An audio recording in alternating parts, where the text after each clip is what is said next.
দাদা যত ইচ্ছে মেনে নিন, কিন্তু একবার স্যারের নামটা তো বলুন। হ্যাঁ, কি বললি? স্যারের নামটা প্লিজ। আরে কেন মাথাটা খাচ্ছিস বলতো? স্যারের নাম বলো, স্যারের নাম বলো, তোতা পাখির বাচ্চা। হ্যাঁ সরি, স্যারকে ফোন কর আর জিজ্ঞেস কর রাধুনিটাকে নিয়ে করবোটা কি। বোর হয়ে গেলাম এটাকে মেরে মেরে। Hello sir. আমি কথা বলবো। চুপ স্যার, এও হতে পারে না স্যার। আরে অন্ধ এই সে, একটুতে হবে না। ওকে মা রাম ধোলাই দে আরো, তবে গিয়ে মুখ খুলবে ও। আরো যদি মারি মরে যাবে ও। তাহলে মেরে ফেল। কি? ঠিক শুনেছিস তুই, মেরে ফেল। সরি ব্রাদার, তোকে উপরে পাঠানোর অর্ডার এসে গেছে। আমায় মেরে ফেলবে? সত্যি? আমি কি করেছি? আমায় কেন মারবে?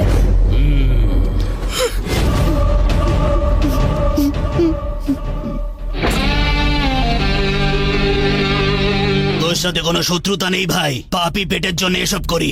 তুই সবজি কেটে কামাস আর আমি গলা কেটে, ব্যাস এইটুকুই তো তফাৎ। এই কোনো শেষ ইচ্ছে থাকলে বলে ফেল, বল।